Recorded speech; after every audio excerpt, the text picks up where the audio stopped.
Hello, my name is Herden. I'm working at the VDMA, the Mechanical Engineering Association, and I'm the chairman of the OPCUA for Machinery Companion Specification Working Group. Today I want to talk with you about how to achieve cross-sector interoperability. We are coming from Industry 3.0, which is characterized by proprietary communication.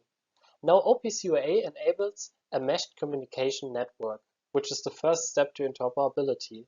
The next step is to create information models which describe the exchanged data in a semantic way. This is done with OPCUA companion specifications. The VDMA and its member companies are very committed to the creation of those OPCUA companion specifications, as you can see on this slide. The VDMA is divided in several organization units, which are shown here. The ones marked in orange are currently working on companion specs, and the ones marked in blue have already released such a document. In conclusion, we have about 35 working groups currently working on OPCUA companion specifications. These efforts lead to domain-specific harmonized information models. But the king class of interoperability is to have cross-domain harmonized information models. And this is done in OPCUA for machinery. So, let's take a look at OPCUA for machinery. What is it? It is a companion specification for the whole mechanical engineering industry.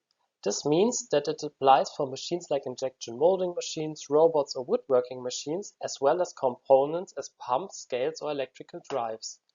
OPCUA for machinery defines basic building blocks for the broad use. Each building block stands for a specific use case, such as machine identification or machine state. The machinery spec or single building blocks can either be referenced from other companion specs or be implemented as a standalone model. So you could say that OPCUA for machinery forms the basis for interoperability. Now let's focus at those building blocks.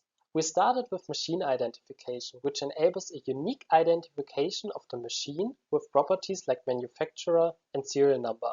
Then we proceeded with component identification, which is pretty similar to machine identification, but designed for components. And furthermore, we have the released building block listing of machinery items.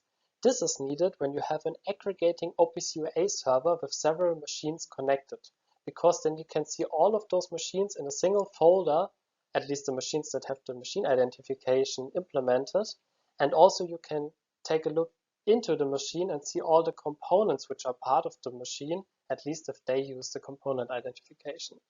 And then we have the upcoming building blocks. The next building block to come is machinery state, which will provide information whether the machine or component is currently running, idle, or out of service. And we also started to work on the use cases of job management and result transfer.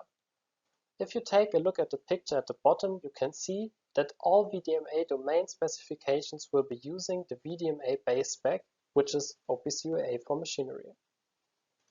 Okay, I'm at the end of my short presentation about OPCUA for machinery. Thank you very much for listening, and if you have any questions, feel free to contact me. You can download the OPCUA for machinery specification at the OPC Foundation homepage or at the homepage of the VDMA. Thank you, bye-bye.